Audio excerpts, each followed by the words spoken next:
Hey everybody, today we're going to be upgrading my Mazda CX-5's brake caliper. The original one is just one piston and I feel like it sucks at braking, so let's get started. Here's my little setup right here. This is my cheap Amazon impact drill. You can buy on Amazon for a few bucks. Right here is my trusty Harbor Freight toolbox right here. And of course the new brake caliper and brake parts. Firstly, I'm going to turn the car on and I'm going to make my steering wheel go right so I can clear up some rooms to work on the right wheel first because I have all my tools and everything on the right side. You can see here, this is how the left side looks right now, and right now this is how the right side looks. You'll have a lot more room when you're working on it in the direction for the caliper. I'm just using a really simple jack right here. You don't need the most expensive tools to get this job done. Just have to jack it up a little bit. Once your wheels are good, now you just put the jack stands on here just to be safe. Now just tweak it a little bit, make sure it's sitting on the jack stand so you're 100% safe. Now you can just get your tools ready and get the wheel off. Pretty simple. It's not asking for a lot. Like if you just are a little bit handsy, I'm pretty sure you can get this job done. Easy peasy, lemon squeezy, like everyone said. Just a few screws that you have to take off and the wheel comes off loose like this. Pretty easy. Now leave it under the car to be safe, and my car right here has some modifications like this brake caliper cover. I gotta remove that first to even work on the car. After I'm done with this brake caliper swap, I'm not gonna be putting this brake caliper cover on. It's just so ugly. I tried whatever before, but I'm done with it, so let's take it off.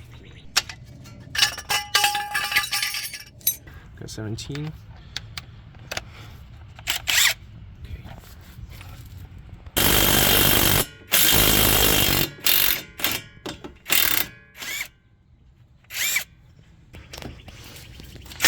I'm going to be removing the whole entire brake caliper assembly because the brackets on the newer turbo model is also bigger, and you all have to replace the rotors as well because on the turbo model the rotors are also bigger. Now you gotta remove the bracket, 17mm.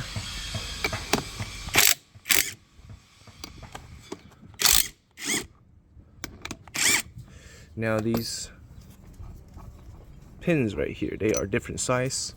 Now don't touch this so you're gonna get messed up. Yep, this one is the bigger one. You can see right here. Now when you get this caliper removed, keep the pins inside this to keep it safe so it don't mess it around.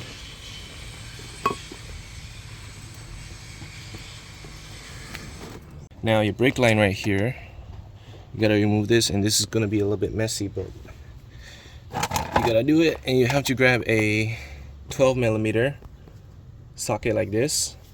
And in this case, I like things to get done faster, so I'm gonna use my impact. Alright, now let's get ready. Point it here. Get ready, it's gonna be a little bit messy. Alright, just let it go out a little bit. If it's dripping, it's fine. Just don't worry about that. Hold the hose right here and just unscrew it.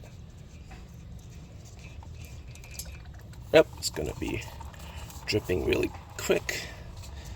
Now you remove the old caliper. Take the new caliper right here, put it in the same location you did before, and there's gonna be a notch at the bottom. You match it up right here, match it up like that, and boom. Hold it here. Now your screw go in. Now this is gonna be messy, so you gotta have a glove. My glove is fucked up right here, obviously, so I'm gonna peel it so I don't get my tools dirty. Now use your impact. Tie it up slowly and then use a torque arm later.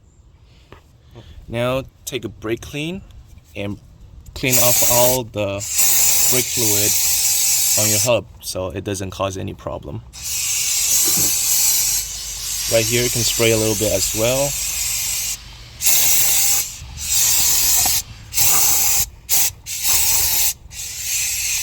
Alright, now let's get ready for the brake pads on the bracket. It's going to be facing this way, This is gonna be facing inside. So let's get started. This is gonna be your outside pad, and inside pad right here. Now let's use the included hardware. I'm gonna be installing the brake pads here. Like this. So it slides in like that. This.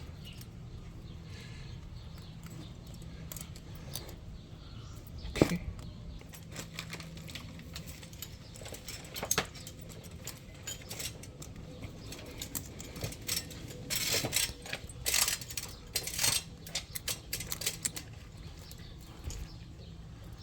Okay, so get your brake lubricant.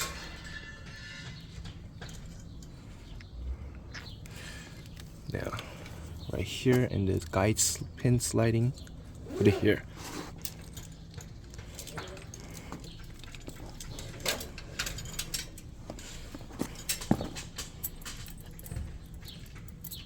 Now you get your pads. It's gonna go like this.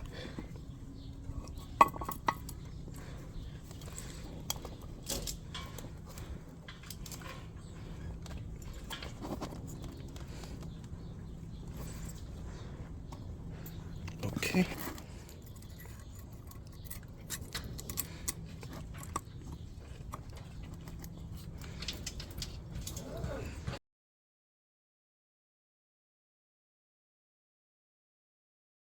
Now, like I said before, you'll need to get new rotors. These are bigger rotors from the CX-5 Turbo and the previous generation CX-9s.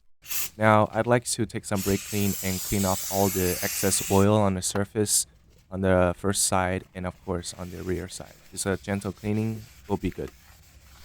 Since it's a bigger rotor, the stopping power will be a lot more better and the resistance to warping will also be a lot better than the single piston regular brakes that we have on the lower end CX-5. Now I'm using a sandpaper here just to smooth out the hub surface right here so the rotors will have a better chance to mount on evenly. This is especially important if you're on northern climate like me where it snows a lot. And of course use brake clean to clean it off when you're done sanding. And I recommend using anti-seize on the hub as well. Don't do it a lot, just a little bit like this. It will help you take off the rotors easily in the future if you needed to. Now just mounting on the rotor is pretty easy, and take one of your lug nuts and just screw it on here so it doesn't wiggle around too crazy when you're installing the brake caliper. Now take your Loctite and the bracket screws.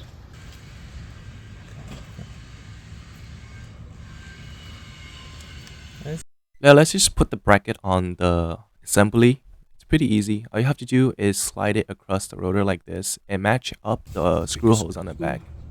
Just match it up and put your screw in. Just finger tighten it for now and do the bottom one as well.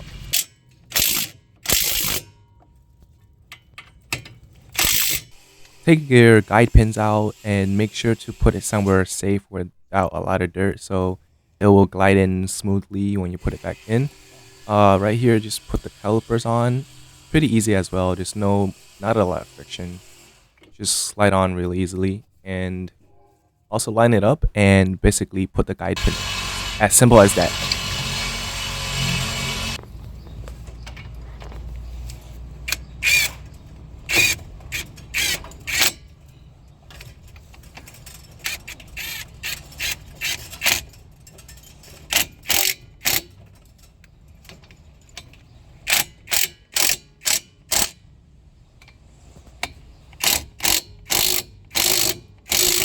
Now it's time to open the engine bay and find your brake reservoir. It's pretty simple. It's not hidden anywhere in this model. It's designed well. Just open your hood and you'll see it right away. It's right here near the battery. Right now just unscrew the cap and leave the cap on top so air can go in while you're bleeding the brake. Got yourself a 10mm. This is my brake bleeding setup. It's really janky. I basically jerry-rigged it following Chris Fick's channel. I 100% suggest you watch his brake bleeding video before attempting anything that I'm doing in this video. I'm gonna be having my cousin hit the brakes while I tell him to and lock it up when I think there's no air coming out. Okay, tie. Press. Press. Okay, press. Okay, press. Okay, press. Stop there. Press. Stop there. Press. Stop there. Press. Okay, press again. Okay, press again. Press again. Okay, now release. When you see no more bubbles coming out of the line, top off your reservoir to the line that you see, the maximum line right there. Just top it off there and you'll be good to test the vehicle.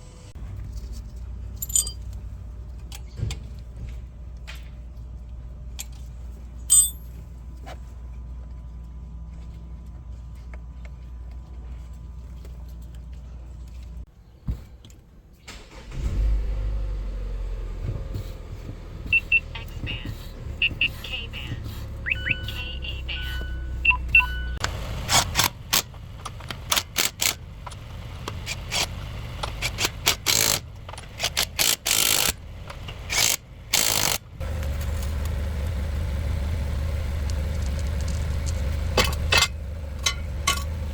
벌써 완전 느낌 있어.